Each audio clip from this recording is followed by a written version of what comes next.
Family and friends, please join me in welcoming our speaker, Fareed Rafiq Zakaria.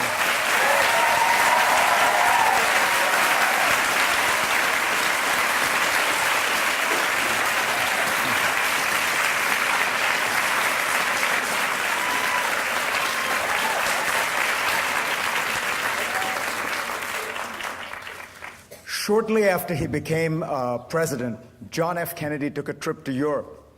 He had to consult with the leaders of Britain and France and Germany about the problems of the Cold War and Western democracies. We got back, he realized the trip had met with some success, some problems. It had all been a sideshow. As he walked down the steps of Air Force One, somebody asked him, "How did it go, Mr. President?" And he said, "I realized I am the man who accompanied Jacqueline Kennedy to Europe. I am the man who spoke after Barbara Walters at this graduation."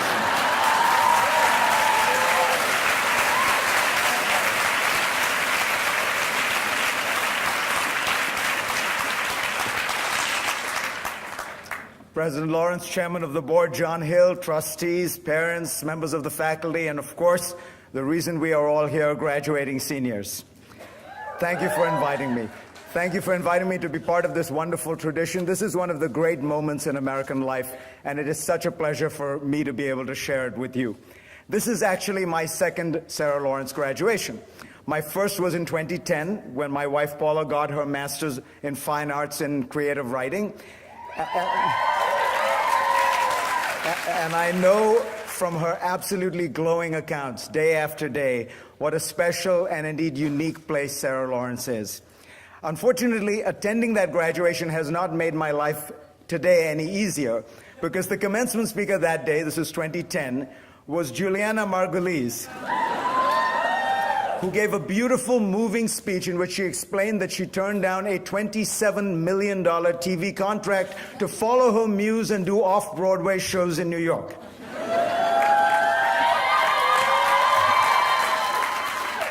So I'm not going to be able to match that tonight. And I got to tell you quite honestly, I don't think I could. I have occasionally turned down a nice speaking fee to stay home with my kids, but I have never gone through that kind of moral stress test. If I were, I would fail. I just wanted you to know. In preparing for this talk, it came to my attention that I know some of the people graduating.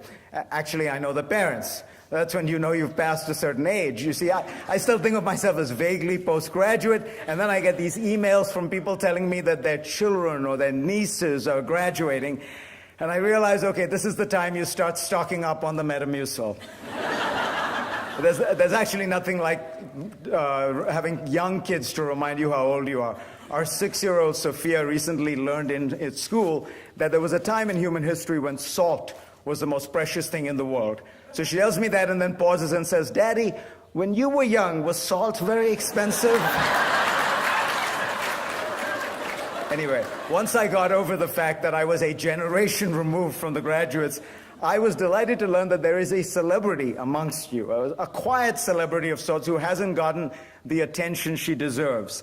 Nadia Rahman is graduating from Sarah Lawrence this year. Now, many of you know her as a lovely and talented person, but did you know that Nadia is the world's most important math student?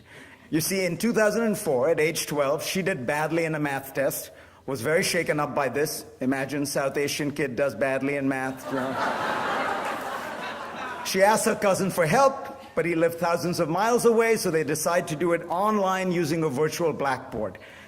The cousin was Sal Khan, and that blackboard is, of course, the beginning of Khan Academy.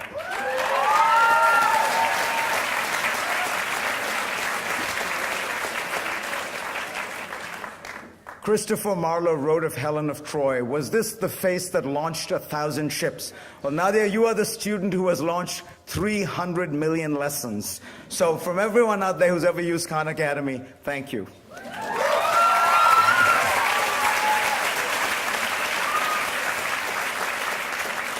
And I suppose we should thank Sal as well, who's in the audience. You are graduating from Sarah Lawrence, the quintessential liberal arts college, at an interesting moment in history. It's a time when the liberal arts are honestly not very cool. You know what you are supposed to do in America these days. You are supposed to study computer science, code at night, start a company, take it public, and get rich, right? But if you really want to branch out and go crazy, you could major in mechanical engineering. What you are not supposed to do is study the liberal arts. Now, this is not really a joke anymore. The governors of Texas, Florida, and North Carolina have all announced that they do not intend to spend any more taxpayer money subsidizing the liberal arts. Florida's Governor Rick Scott says, "Is it in the vital interests of the state to have more anthropologists? I don't think so." Even President Obama recently urged students to keep in mind that a technical training would be far more valuable than a degree in art history. Majors like English that were once very popular, highly respected, I believe Barbara Walters' major, are now in steep decline. Now, you know, I can understand these concerns about liberal arts because I grew up in India in the 1960s and 70s. A technical training was seen as the key to a good career. People who studied the liberal arts were either weird or dumb, or sadly they were women, because in those days the humanities were considered an appropriate training for an aspiring housewife, but not for a budding professional. Now, if you were bright, you studied science, so I did. I even learned computer programming in India in the 1970s. Not very relevant to computer programming today. When I came to the United States for college, I brought with me this mindset. In my first year at Yale, I took a bunch of science and math courses, but I also took one course in the history of the Cold War. That woke me up and made me recognize what my real passion was. I dove into history and English and politics and economics, and have stayed immersed in them ever since. Now, in thinking about my own path, I hope to give you some sense of what the value of a liberal education is. But first, a point of clarification. A liberal education has nothing to do with liberal in the left-right sense of the word. It also does not ignore the sciences. From the time of the Greeks, physics and biology and mathematics have been integral, absolutely integral, to a liberal education, just as much as history and literature. For my own part, I've kept alive my own interest in science and mathematics. A liberal education, and this was Cardinal Newman's definition in 1854, is a broad exposure to the outlines of knowledge for its own sake, rather than to acquire skills to practice a trade or do a job. And there were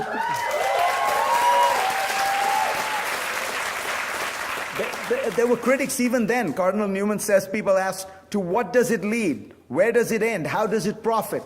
Or I remember the president of Yale, when I was there, the late, great Bart Jamadi, asked in one of his beautiful lectures, what is the earthly use of a liberal education? Well, I could point out that a degree in art history or anthropology often requires the serious study of several languages and cultures, an ability to work in foreign countries, an eye for aesthetics, and a commitment to hard work, all of which might be useful in any number of professions in today's globalized world.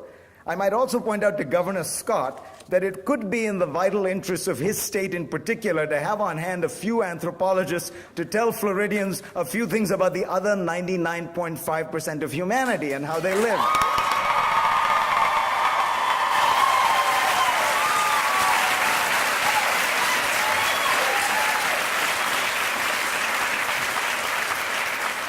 But for me, the most important earthly use of a liberal education is that it teaches you how to write. In my first year in college, I took an English composition course. My teacher was an elderly Englishman with a sharp wit and an even sharper red pencil, and he was tough. I realized that coming from India, I was pretty good at taking tests, at regurgitating stuff that I had memorized, not so good at expressing my own ideas. And over the course of that semester, I found myself beginning to make that connection between thought and word. I know I'm supposed to say that a liberal education teaches you how to think, but for me, thinking and writing are inextricably intertwined. The columnist Walter Lippmann was once asked what he thought about a particular topic. And he said, I don't know what I think about that one. I haven't written about it yet. I find that when I start to write, my thoughts turn out to be a jumble of incoherent, half-baked impulses that have been strung together with lots of logical gaps. It is the act of writing that forces me to clarify them, to figure out what I really think.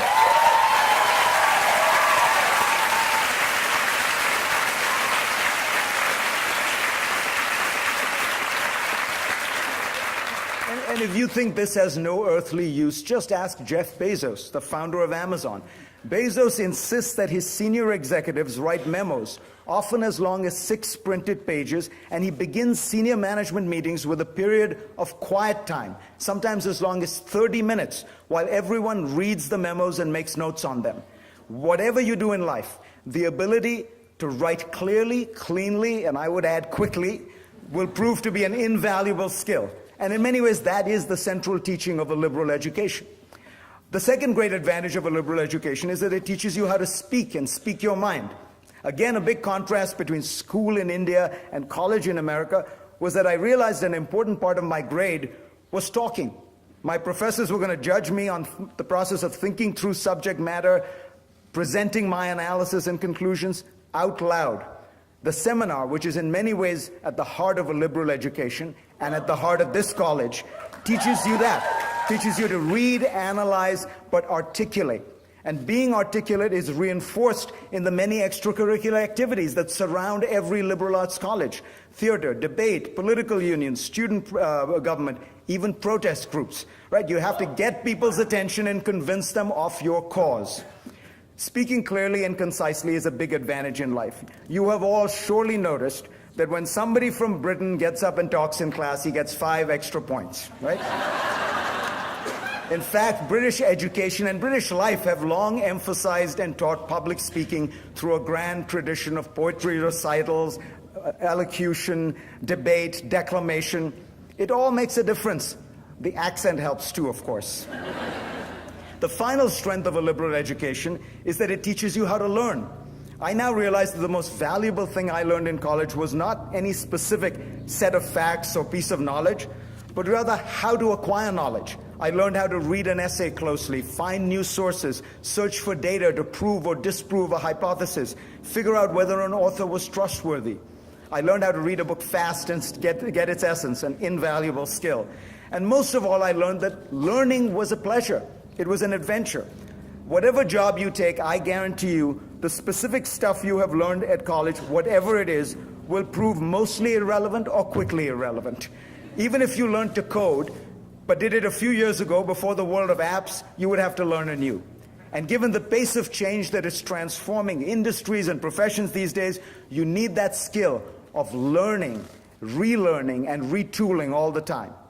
So these are a liberal education strengths, and they will help you move through your working life. Of course, if you really want to be successful professionally, you will have to put in the hours, be focused, disciplined, work well with others, and most of all, get lucky. But you know what? That would be true for anyone, even engineers. I kid you, of course. Remember, I'm from India. Some of my best friends are engineers. But honestly, I think that the important thing we all have to recognize is that education is not a zero-sum game. Technical skills don't have to be praised at the expense of the humanities. Computer science is not better than art history. Society needs both, often in combination. If you don't believe me, believe Steve Jobs, who said, "It is in Apple's DNA that technology alone is not enough. It is technology married with liberal arts, married to the humanities, that yields us the result that makes our hearts sing." That marriage between technology and the liberal arts is now visible everywhere. 20 years ago, tech companies might have been industrial product manufacturers. Today, they have to be at the cutting edge of design, marketing, and social networking. Many other companies focus much of their attention on these fields because manufacturing is increasingly commoditized, and the value add is in the brand, how it is imagined, presented, sold, conceived, marketed. And then there is, of course, America's most influential industry, which exports its products around the world, entertainment, which is driven at its core by stories, pictures, and drawings. Did I mention that Juliana Margulies turned down a $27 million contract? And rumor has it that Barbara Walters has done all right. You will notice that so far I have spoken about ways that a liberal education can get you a job. That is important, but it is not the only virtue. You need a good job, but you also need a good life. Reading a great novel, exploring a country's history, looking at great art and architecture, making the connection between math and music, All these are ways to enrich and ennoble your lives. In the decades to come, when you become a partner and then perhaps a parent, make friends, read a book, listen to music, watch a play, these experiences will be shaped and deepened by your years here. A liberal education also makes you a good citizen. The word liberal comes from the Latin word liber, which means free. At its essence, a liberal education is an education to free the mind from dogma, from control, from constraints. It is an exercise in freedom. That's why the American founding fathers so believed in it so passionately. Benjamin Franklin, the most practical of all the founders and a great inventor and entrepreneur in his own right, proposed a program of study for the University of Pennsylvania that is essentially a liberal arts education. Thomas Jefferson, in his epitaph, asked that it not be mentioned that he was President of the United States, but his epitaph proudly mentions that he founded the University of Virginia, another quintessential liberal arts college. Now, there is a calling even higher than citizenship that a liberal education prepares you for. Ultimately, a liberal education is about being human. More than 2,000 years ago, the great Roman lawyer, philosopher, politician Cicero explained why it was important that we study for its own sake, not to acquire a skill or a trade, but as an end unto itself.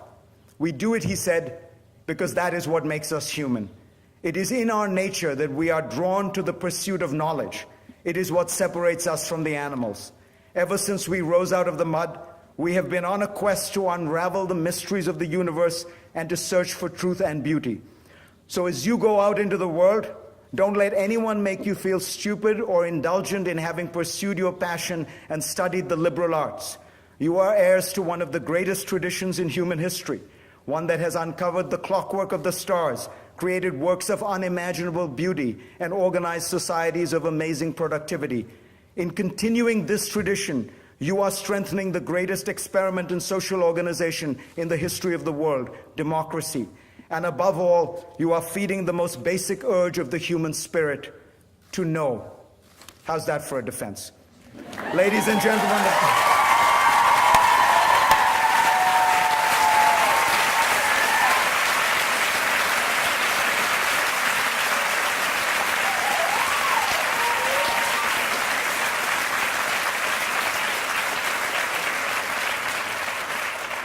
ladies and gentlemen of the class of 2014, congratulations and Godspeed.